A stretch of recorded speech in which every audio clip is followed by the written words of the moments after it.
La COP est un grand jeu de rôle où personne ne dit ce qu'il pense ni ne pense ce qu'il dit. Il est grand temps de tirer les choses au clair.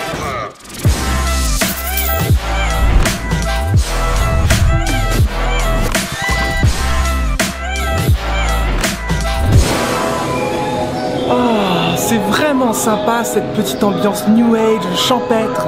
C'est le 4e jour de la COP24 et vraiment tout va bien. Main dans la main, les entreprises et les États avancent vers un monde équitable, juste, durable.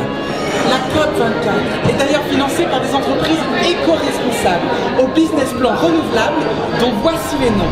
PGNiG, entreprise polonaise du charbon et du gaz. Lotos, géant du pétrole et du gaz. BGG, détenant les plus grandes réserves de charbon de l'Union Européenne. Et GSW, multinationale du charbon. Ben ouais les petits potes, faut se réveiller. Des multinationales dont le fonds de commerce est la première cause d'émissions de CO2 dans l'atmosphère financent une conférence dont la première mission est de réduire les émissions de CO2. Absurde me direz-vous? Eh non, ils s'offrent la COP, comme ça on les embête pas trop.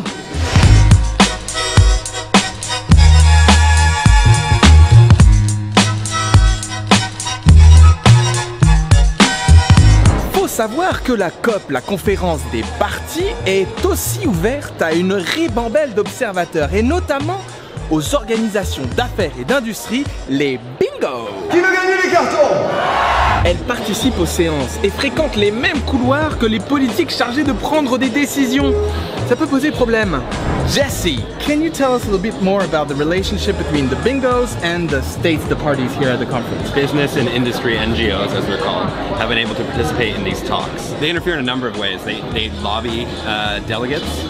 They've been known to intimidate delegates. And they also distribute information that's patently false around like market mechanisms and false solutions that steer these negotiations in the wrong direction. And it's highly problematic that the coal industry is paying for this conference. There's literally no science out there that says we should continue to dig and burn coal, yet these guys are paying for the talks to solve the climate crisis.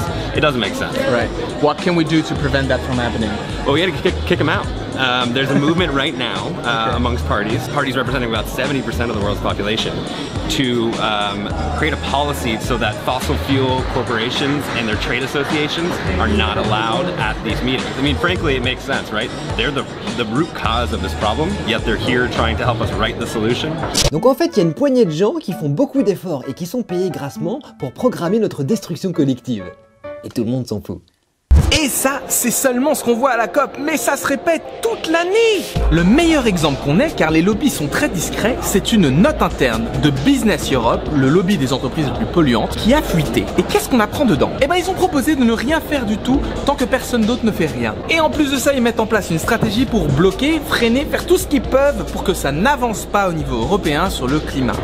Dans la même veine, les constructeurs automobiles ont réussi à torpiller un projet de législation européenne qui visait à réduire la moyenne d'émissions de CO2 par véhicule. Et pas plus tard que cet été, on a appris que ces mêmes constructeurs trafiquaient leurs tests et faisaient pression pour avoir des tests moins exigeants, de manière à ne pas avoir à réduire les émissions. Ça veut dire que pendant que toi tu tries tes déchets et que tu baisses ton chauffage, il y a des dizaines de mecs en costard-cravate qui signent des accords qui réduisent à néant tous les efforts que t'as pu faire. Faudrait rapidement arrêter de s'en foutre. Oh que oui! Les lobbies agissent dans l'ombre? Exposons-les au grand jour. Dès maintenant, on peut mettre des bâtons dans les roues des multinationales qui détruisent le climat. Comme la Société Générale qui finance toujours les énergies fossiles les plus sales. La pression monte depuis plusieurs mois, on a déjà occupé leurs locaux et une action de désobéissance civile de masse qui est prévue, c'est le 14 décembre. Va voir, il faut que tu viennes.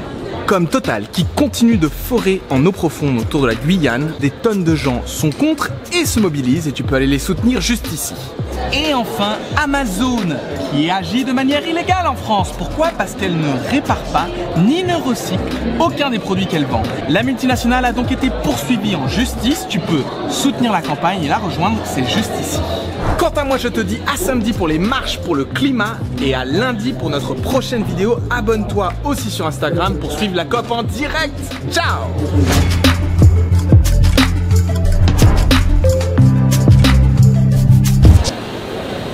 Cette COP brasse beaucoup de vent quand même, hein? Ok, j'avoue, c'était un peu facile. J'ai beaucoup de mal à expliquer cette scène.